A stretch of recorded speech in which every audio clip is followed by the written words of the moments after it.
This is an incident that happened 5 years ago when I was 9 years old. In my home country, my family used to love snacking on chips all the time. Luckily, we had a small shop in front of our house. It had all the snacks that I loved, and they were cheap, so it was my favorite place. The shop used to be owned by an older lady in her 60s. Let's call her Mrs. Mayer. Mrs. Mayer had one daughter and a very small house. I loved her so much because she gave me a free lollipop after every purchase I made. The last time I saw her was when we visited our home country during our summer vacations before the pandemic hit. For 2 to 3 years, I haven't visited my home country because of the pandemic. But last year, my cousins came to visit us all the way from my home country. I'd asked my cousin multiple times about Mrs. Mayer, but she wouldn't tell me anything.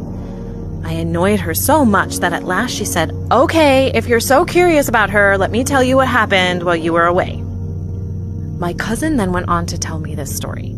In the last month that she was normal, Mrs. Mayer was dealing with a brain injury, and as a result, she became paralyzed and had to shut down the business. But after around a year, on a normal day, they heard a knock on the door, so of course my aunt went to open the door. When she opened the door, she was in shock, and her voice stuttered, "Mrs. Mayer?"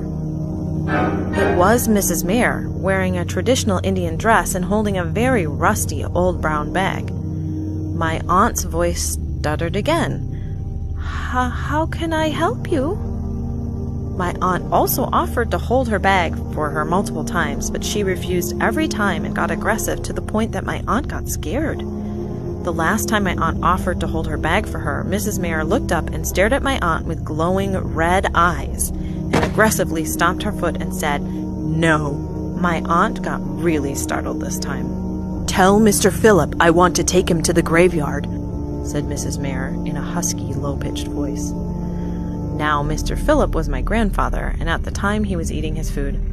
"I'm busy right now, Mrs. Mayer," said my grandfather, but she repeatedly said it, sounding more and more frustrated.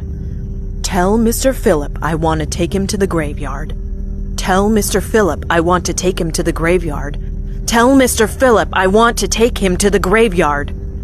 My aunt was so frightened that she shut the door hard, but Mrs. Mayer put her hand in the way to stop the door and didn't even get hurt.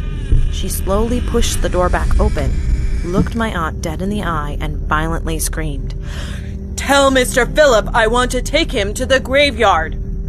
My aunt was terrified at this point, but her eyes suddenly looked down at the big, rusty old brown bag. There was blood dripping out of it. Now panicked, my aunt was trembling and rushed to shut the door and managed to lock it. Mrs. Mayer was banging on the window outside for a few minutes, but after she finally stopped, a disturbing wide grin grew across her face. Her eyes still glowing red, she started muttering something and finally left. After that day, Mrs. Mayer was never seen again. Even now, I still wonder what would have happened if my grandfather had gone with her to the graveyard.